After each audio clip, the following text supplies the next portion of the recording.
they're not spending any money to develop you to develop your brand as an artist. They're looking for people who already done it themselves. And that's the same thing in the book industry, you know, being an author. Now, before, you know, back in the day, and it still happens for select people. Yeah. You get the big advance when you're writing a book if you have a name and what have you. Yeah, exactly. But they don't pick you up until like, oh, if you've sold 10,000 books on your own or more. Exactly. And you have a subject or whatever that is compelling to them. I've worked with a number of authors, and I'm telling you, it is everything. I guess because of the internet, it's almost like they will expect you to self-do something. Exactly. But even though you'll hear all this, oh, it's easy, you think it's a piece of cake, whatever, it is a lot of hard work. Yes, it is. A lot of hard work and a lot of time. And so that's why people get confused over what the monthly retainers are for various services and whatnot. Because if someone is doing work for you, you have to understand nothing happens overnight. I remember, oh my God, I mean, that's the thing. Everybody thinks that their business happened overnight and they're so successful. But there was a recent business that one of my daughters works for. It's called MailChimp. It's a technology company based in Atlanta. And they just made it on, I think it's on Inc. magazine as one of the top companies. But that was 17 years in the making. Yes. Okay? So I think that one of the things that I have known, Elliot, over the years in working in this industry, in PR in general, is that people expect things to happen overnight. And when Oprah had her show, everybody wanted to be on Oprah. But even to be on Oprah's Super Soul Sunday or any of those types of top flight shows, there is an interview process to even see if you are sellable or appropriate for television. Exactly. So people think, oh, I'm great, I just get on. Nope, there's a screening process even in that. There's a pre-screen, then there's another screening, and then there's an approval, hopefully. And see, and that's where this branding of your identity, I believe, comes from, because you have a lot of artists who they think, they say, you know what, man, I can really sing. Now, I mean, you go to almost any black church in America, and find somebody that can really sing.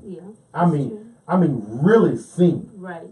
As my ex used to say, not just sing, but sang. Sang. Can really sing. Right. But it doesn't mean just because they can really sing, they are marketable. Right. Right. You know, they're not marketable, and so because you have a lot of artists that they make a really good living on either writing music or doing music, but you don't see them in a lot of stuff. I mean, you don't see them on television a whole lot. You know, because I think a lot of it has to do with their image. They have talent, right, and they can sell music, but image wise, they're like okay. They know. I guess they're normal. Right. You know, they're looking for something that people are going to gravitate towards. Right. When Michael was here a couple of weeks ago, he said something that was extremely important. He said, if you don't already have like 20,000 followers on Twitter, he said a lot of labels won't even look at you, because if you're not, as you just said, if you're not generating a following already, because they're not doing because they're not doing art development anymore. Back in the Motown era, they will find somebody just in a restaurant working as a doggone waitress could sing, and they will bring that person in, and they will develop them. They're right. But you know what? It's interesting that you say that, because here's an opportunity for an up-and-coming music company to reinvent artist development.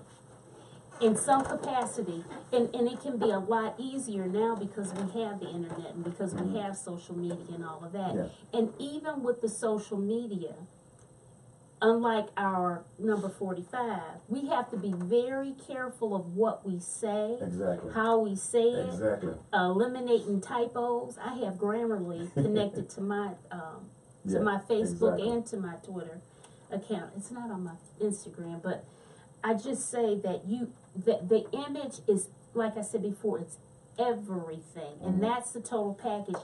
Because in public relations, your publicist is your biggest cheerleader, your salesperson to the media and to the masses, your confidant. Yeah.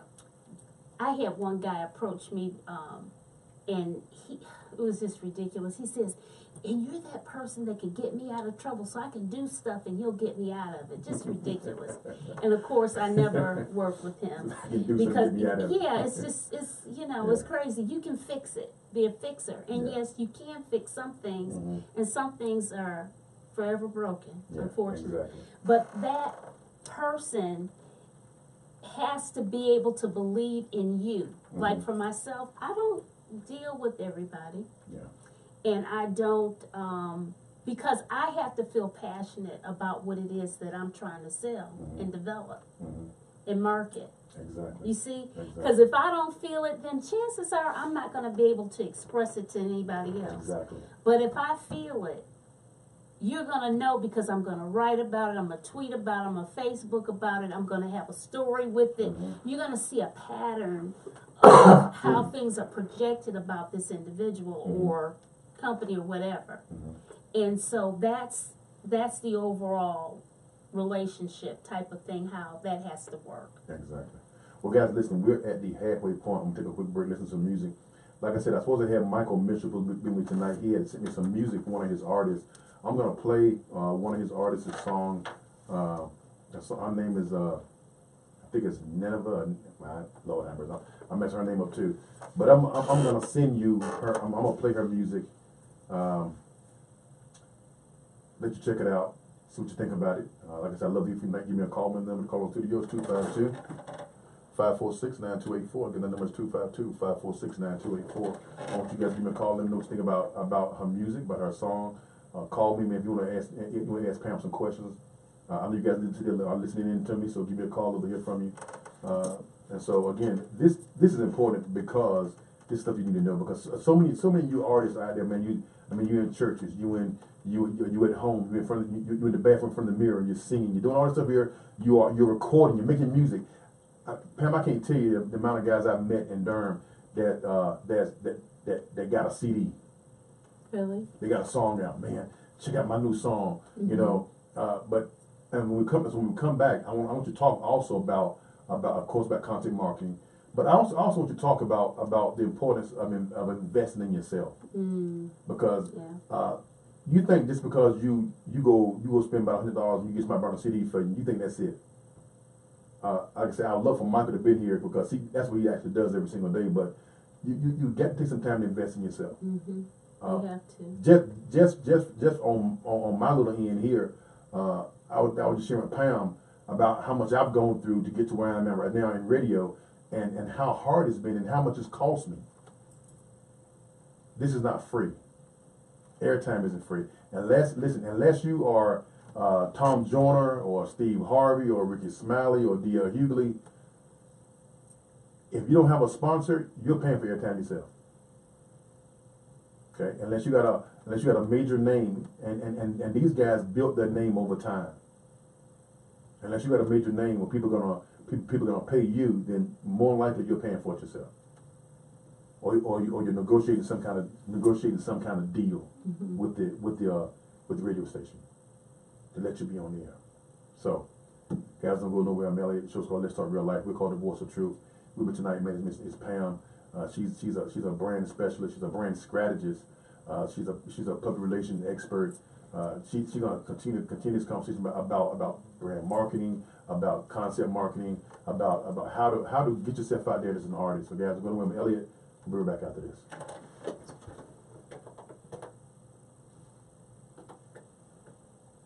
Don't run.